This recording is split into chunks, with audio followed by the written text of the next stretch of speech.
today's trilateral meeting between Turkey, Ukraine and Russia's foreign ministers, as Russia's assault on Ukraine enters its third week.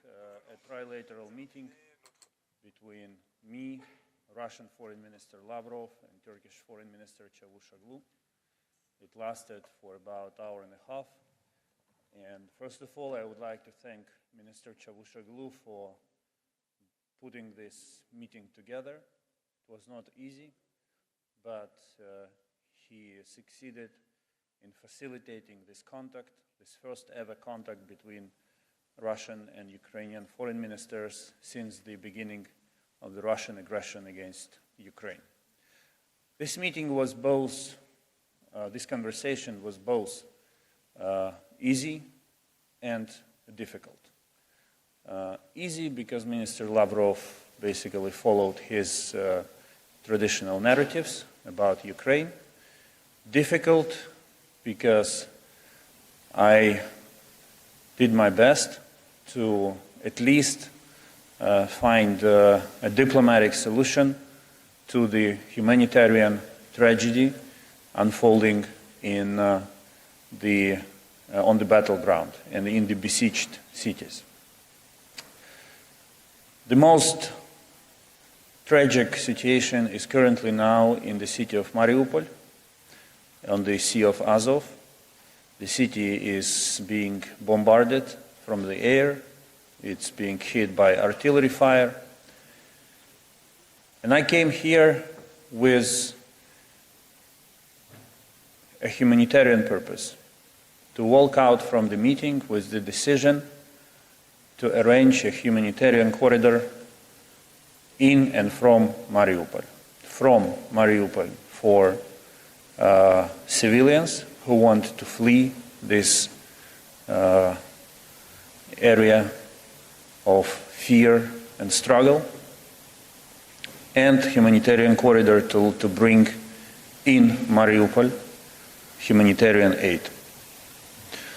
Unfortunately, Minister Lavrov was not in a position to commit himself to it, but he will correspond with respective authorities on this issue.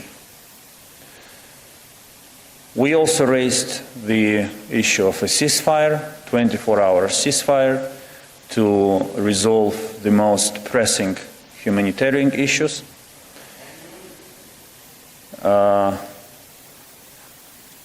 We did not make progress on this since it seems that there are other decision makers for this matter in Russia. We agreed to continue efforts to seek a solution to the humanitarian issues on the ground. I will be ready to meet again in this format if there are prospects for a substantial discussion and for seeking solutions. I believe that when two foreign ministers meet, they have, by definition, the mandate to negotiate issues of peace, security, the mandate entrusted in them by their leaders, by their parliaments. And I'm ready to continue this engagement with the purpose of ending the war in Ukraine, stopping the suffering of Ukrainian civilians, and liberating our territories from the Russian occupying force. I will now say a couple of words in Ukrainian for Ukrainian cameras. Доброго дня. Була майже півтора-годинна розмова між мною і Лавровим за посередництва міністра закордонних справ Туреччини Mevlut Cavusoglu and the Turkish foreign minister дійсно demonstrated добрі послуги і what was very good service у намаганні зблизити and very high professionalism, and made an effort to двома задачами. Перше це організувати to make the positions from both sides, to put them closer, до Маріуполя. We discussed humanitarian corridors Зараз важке місто. to Mariupol. This is the most difficult city with respect to the humanitarian situation. And the second one was to agree a 24-hour ceasefire to decide. Now, this has been Ukraine's foreign minister, Dmytro Kuleba. We're going to go to Russia's foreign minister, Sergey Lavrov. Иностранных дел Турции господином Мевлютом Cavusoglu, а затем состоялась трехсторонняя беседа с участием также министра иностранных дел Украины Dmytro Kuleba. Эта встреча проходила We had talks with Ukraine's foreign minister Kuleba. в разговоре с президентом Путиным. This meeting happened. Выступил с такой инициативой. Мы согласились с этим предложением наших турецких коллег, исходя из того, что, в принципе, выступаем за любые контакты по проблемам, лежащим в основе нынешнего украинского кризиса и по вопросам, касающимся выработки путей выхода из него. Единственное, что мы сразу же обозначили, что эти контакты должны иметь добавленную стоимость, и что мы исходим из того, что они будут использоваться прежде всего нашими коллегами, которые подобного рода вещи регулярно делают, для того, чтобы подменить или обесценить реальный главный переговорный трек, который на белорусской территории развивается on the real topics that are ongoing and the real negotiations that are ongoing in Ukraine. Беседа подтвердила, что этот трек является безальтернативным. Мы сегодня в основном говорили по инициативе I would like to underline that these negotiations do not have any alternatives. This meeting that we just had is about something else. With our Turkish friends, we talked about the humanitarian situation. We talked about the different measures that our military is using to get through this war. We also discussed the situation about the situation on our military that has been captured, and also the fact that the Ukrainian military has used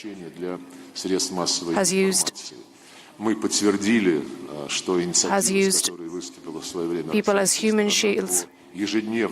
Different politicians have made declarations about the Ukrainian war, but we would like to underline that Russia's intentions to open humanitarian corridors is still on the table.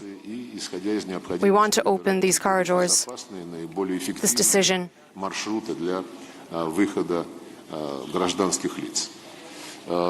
we want to find an actual corridor, the best corridor, to make the civilians, to help the civilians evacuate. We would also like to underline that during our last talks, Russia has presented the Ukrainian counterpart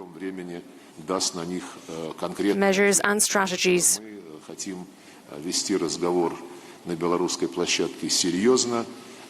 to undertake measures for these corridors. The Ukrainian counterpart took this document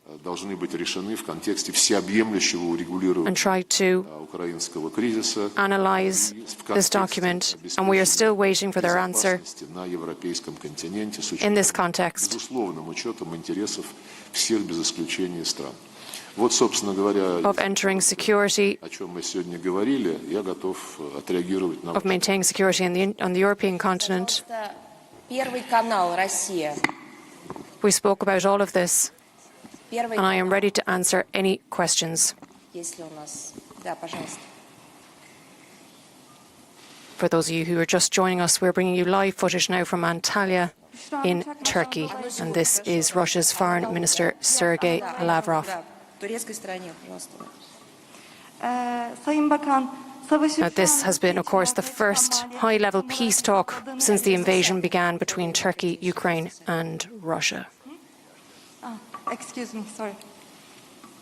Sayın Bakan, savaşın şu an Rusya için ortaya çıkan maliyetleri tam olarak hesapladığınız gibi mi? Now, of course, Turkey has positioned itself as a neutral party, and the reasons these talks are taking place is because Turkey's top officials want to serve as a mediator and facilitate productive talks between these two sides. Dışında da bir müdahale düşünür müsünüz? Son olarak da Polonya'da konuşlandırılacak patriotları doğrudan Now, before Sergey Lavrov, we heard from Ukraine's Foreign Minister Dmytro Kuleba. Teşekkür ediyorum.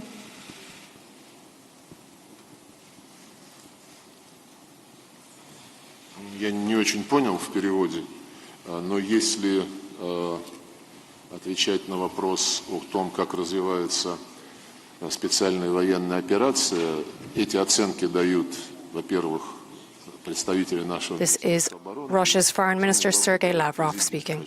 If you were talking about the military, подчеркивал, что в целом вся операция идет по плану. all the information Что касается that has been given by our ministry. да, мы And in these reports, we say that these operations опасно are following the plans we previously made коллеги, включая Евросоюз, in relation to нарушение всех своих Ukraine принципов и ценностей, trying to enter the EU. We say that this is very dangerous. смертоносного оружия на Украину, включая тысячи The European Union переносных зенитно-ракетных is transgressing the principles могут перемещаться куда угодно, because the EU actually использовали для того, чтобы создавать угрозы exported to Ukraine авиации. many military arsenals. Most of the time, зенитно-ракетных комплексов потом terrorists use вопрос, который мы this equipment коллегам в Евросоюзе, to terrorize the civilians. интерес к тому, как And this is why we are asking our European colleagues, в ходе многих лет when they demonstrate big interest in ending the war in Ukraine, нет, как эти ПЗРК будут затем we are Поэтому это на долгие годы будет создаваться, asking them будут создаваться риски для гражданской авиации. about this military equipment, and we have not received any answers. Расползтись по всей Европе. We know that this will cause a lot of danger to many civilians across Europe. На другие страны мы нападать не планируем. Мы на Украину не нападали. Relating to your questions, Мы просто if we plan to многократно attack other countries, no, we do not. угрозы безопасности. We do not intend to attack other countries. Вопреки нашим многолетним напоминаниям, We are not attacking Ukraine. предложениям, We are responding to Ukraine's attacks многократно на эту тему подробнее because Ukraine высказывался. А те новые факты, которые сейчас вскрываются на освобожденных, has been seen as в dangerous. частности в Донецкой, Putin, Луганской our области, president, said говорят о том, что нападение-то на эти he's already answered these matters. планировалось тщательно. And while this war is going Планировалось on, уже вот на we discovered Ну и, конечно, many совершенно attacks возмутительные факты касательно have been planned чем for a long time. занимается в созданных на его деньги, на деньги We have Соединенных facts биологических лабораториях, используя украинскую территорию для того, чтобы экспериментировать над патогенами, that are very scary которые впоследствии могут использоваться для создания биологического оружия. То, что on biological centers in which we found that Ukrainians слухи, как они were говорят, crafting что они занимаются какой-то запрещенной деятельностью, biological weapons то, что Евросоюз in these biological centers, стал говорить, and the что fact that the White House representatives какой-то военный have not found any of these centers does not mean that these centers do not exist. неудивительно. When the European Union declares that nothing is dangerous in these laboratories, we do not believe them. Это тоже неудивительно. The representatives from the UN also В глубокой do not have any facts about these laboratories. в других государствах постсоветского The пространства, Americans создавая свои военно-биологические лаборатории прямо по периметру were planning Российской Федерации. Ну, еще were Китай. planning these activities Поэтому от этого уж точно не отвертеться. all around Есть конвенция по запрещению Russia. биологического и токсинного оружия, и она требует от государств And they cannot отчитываться The White House cannot, as well as the UN, spread this misinformation. There is an international convention in which they have to report any activity regarding biological weapons. And if I understood your question well, I would like to repeat that all Ukrainians and the government should answer with regards to what they have been doing in these centers. CNBC, пожалуйста.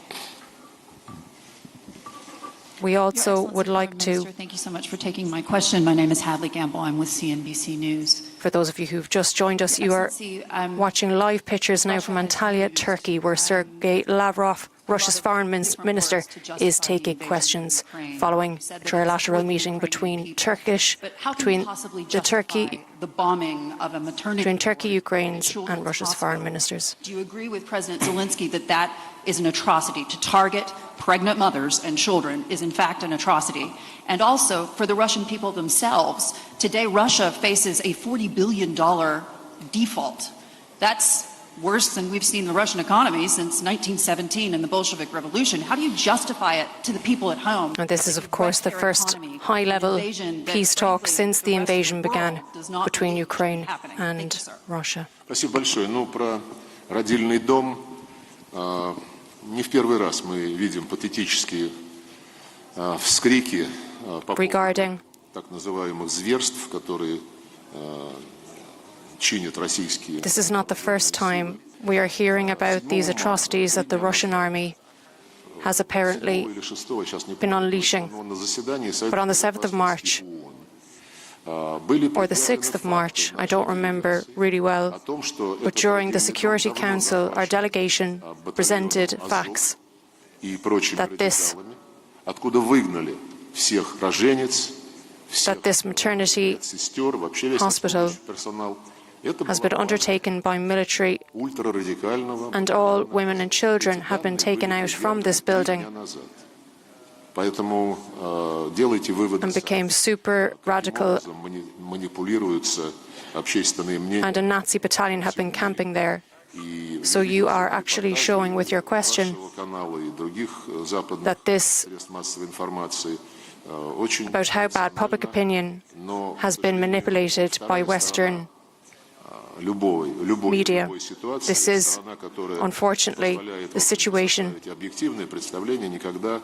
as far as I know it, and I am sad, as I've seen some reports on your channels, that the information is not verified. When it comes to your question regarding Russia's situation, we will take care of ourselves. We know what to do. We've used loads of words to justify what we have been doing in Ukraine. But you know, we draw attention to Ukraine. The UN actually tried to make Ukraine an anti-Russian country when Ukraine actually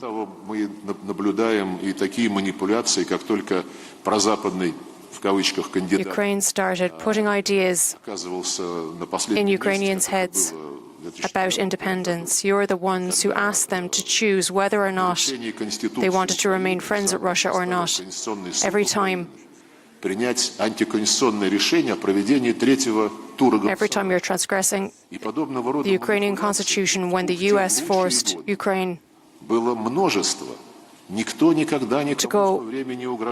to move towards the third step, to move within their constitution. There were many transgressions within this vote, but every time the US tried to make Ukraine an experimental state against Russia. And there you go, when NATO asked Ukraine,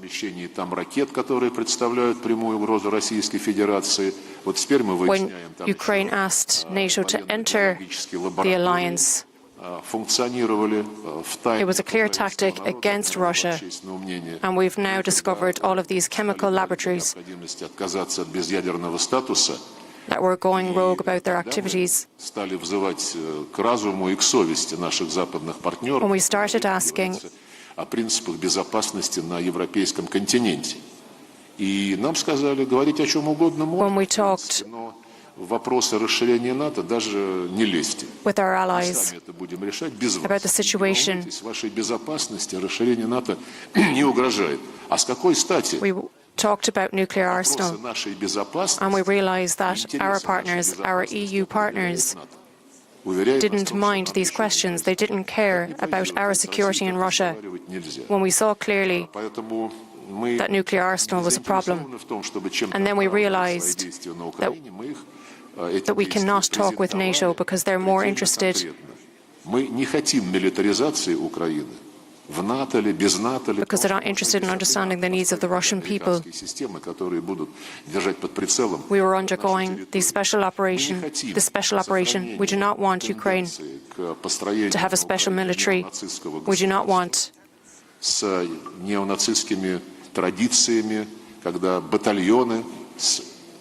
Ukraine to keep this neo-Nazi ideology with their battalions that have SS designation, similar to what we had with the Nazis during 1945. We cannot allow the battalions to actually attack Ukraine. When we talk about known expansion of NATO, we do not want to say that Ukraine cannot protect itself, but we also have to think about the security of Russia, and that's what we have found. In the case of President Zelensky, he is moving towards this idea of Ukraine being independent. We do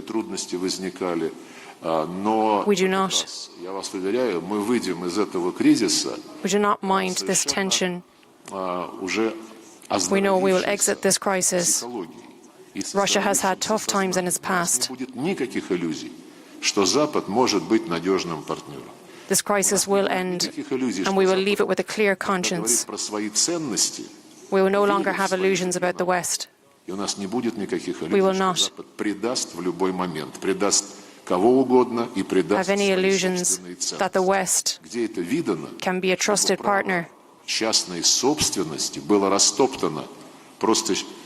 We know about the actual values of the West. How can we allow the private ownership of Ukraine to be stampeded like this? I can assure you that we will go out of this crisis with our heads held high.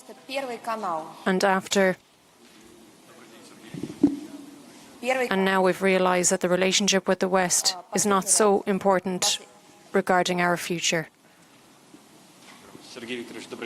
Now, this is Russia's Foreign Minister Sergey Lavrov, who is taking questions following a trilateral meeting between Russia, Ukraine, and Turkey's top officials.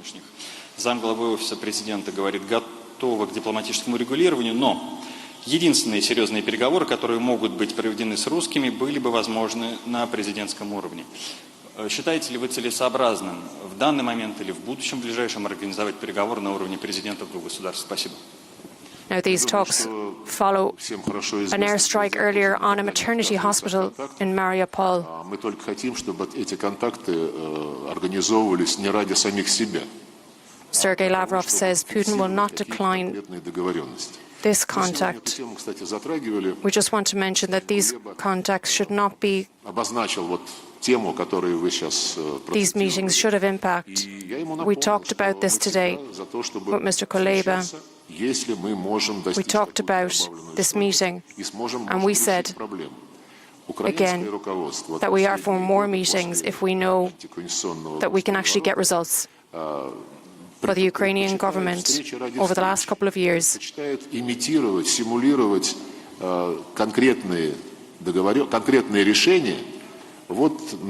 has been faking real meetings, real solutions, real outcomes during these meetings, because in front of the cameras they have different discourses than when we meet. I don't know if you remember about the Minsk agreement. They have been embargoed by the Ukrainian government, and every time Zelensky says they wanted to meet again and again, when our colleagues met during the Normandy format, none of them actually undertook their word about the Normandy format, but they already called for new meetings without taking action. So why should we actually meet if all of the decisions we have taken during previous meetings are not undertaken? So when they try to replace all of these decisions by visual effects, this is really not useful, not necessary. You can call all of your friends, the UK, Poland. They have parallel mechanisms, and they have loads of ideas. But as a simple fact, what I can say is they wanted to replace all of these meetings. They wanted to replace action with meetings, with talks. Of course, the meetings, to come back to your question, this meeting between the two presidents is possible, but we need to prepare beforehand. We need to come to some conclusions. We need to talk with our Belarusian counterparts and our Ukrainian counterparts. We need to study the document that we had this morning, and then we'll be able to talk about this. Question from Ukrainian television. We know where you are going with this intention of denazification, and we know what has been going on in Crimea. There has been torture, there has been kidnapping, and now there are two women that have been killed, that have been kidnapped. You've entered another state these last few days. You haven't kidnapped women, but you have kidnapped people in Crimea. And I would like our Turkish colleagues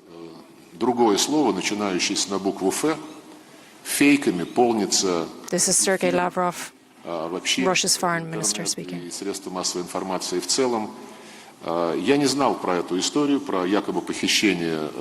This is fake news, and I didn't know about these kidnappings of MPs in Crimea, but I know the way that Ukraine works. For example, we've learned that Chichenko disappeared. Did you find him? Or, for example, the Ukrainian delegation was killed, and first we said that he was killed for treason, and then they said that maybe it was someone from the Russian government. If we focus on every individual stories, we'll find many annoying details, but if we take each episode, which are usually invented, we will try to turn public opinion towards certain causes and create an anti-Russian rhetoric. And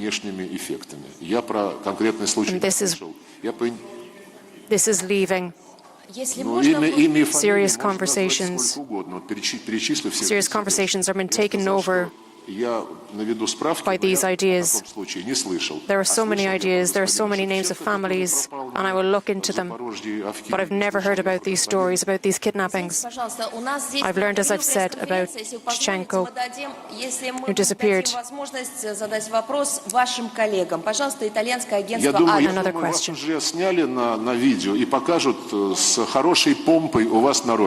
Well, I think that you have already filmed.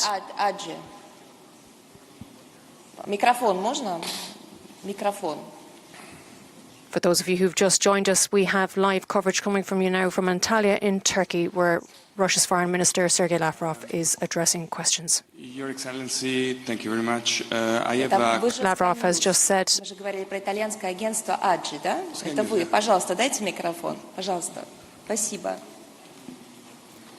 So you've been watching live coverage now from Antalya in Turkey, where Sergey Lavrov, Russia's foreign minister, has been taking questions.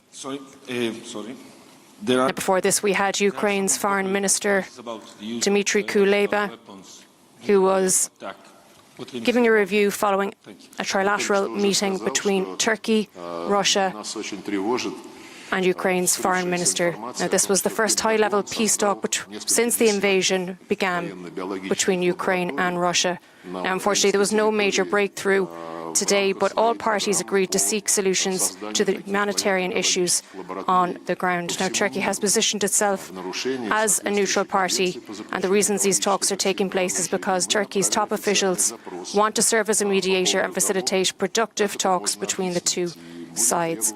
Now, stay with us for all the latest stories on the war in Ukraine, or for greater analysis, make sure to check out euronews.com. Thanks for joining us.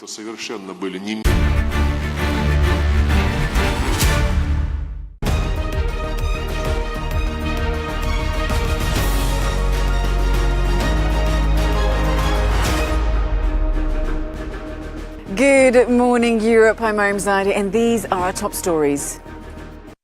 Ukraine's President Volodymyr Zelenskyy accuses Moscow of war crimes after Russian forces shell a maternity hospital in the besieged city of Mariupol. Ukraine warns of radiation